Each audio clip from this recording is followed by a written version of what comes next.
আসসালামু আলাইকুম ভিউয়ার্স, আমি আজকে আপনাদেরকে দেখাবো সাগুদানার পায়েস রান্না। সেজন্য আমি নিয়ে নিয়েছি সাগুদানা, ধুয়ে নিয়েছি এখানে ভালো করে ধুয়ে।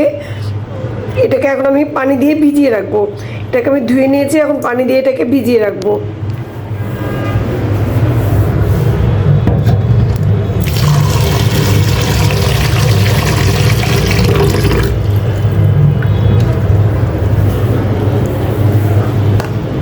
এটাকে আমি পানি দিয়ে ভিজিয়ে রেখে দিলাম।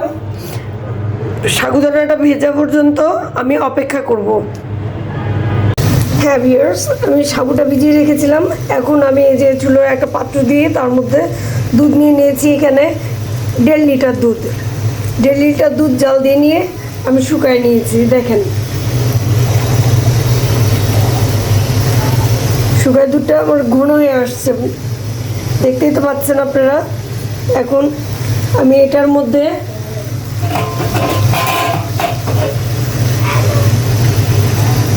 অ্যাড করব।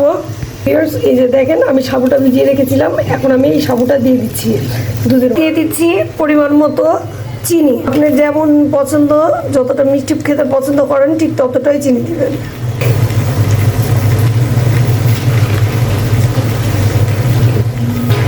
দিচ্ছি সামান্য পরিমাণ লবণ টেস্টের জন্য।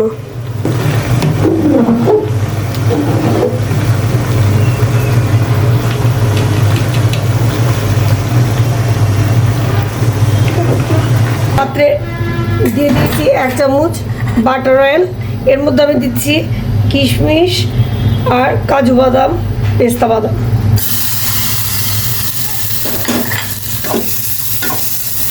এটা আমি ভেজে নিই।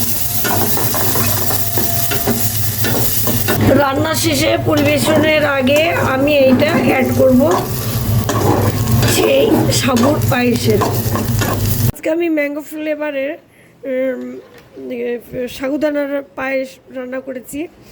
এর জন্য আমার ফ্রিজে থাকা ম্যাঙ্গো পাল্পটা ছিল, সেটা আমি এর মধ্যে অ্যাড করে দিচ্ছি।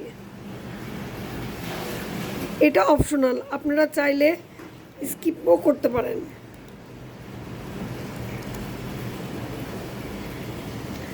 এরপর ভালো করে এটা মিক্স করে নিতে হবে।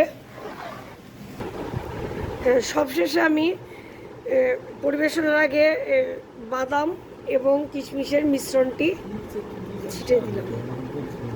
আমার ভিডিওটি যদি আপনাদের ভালো লেগে থাকে তাহলে লাইক দিবেন, কমেন্টস করবেন, শেয়ার করবেন এবং একবার হলেও বাসায় ট্রাই করবেন। ধন্যবাদ সবাইকে।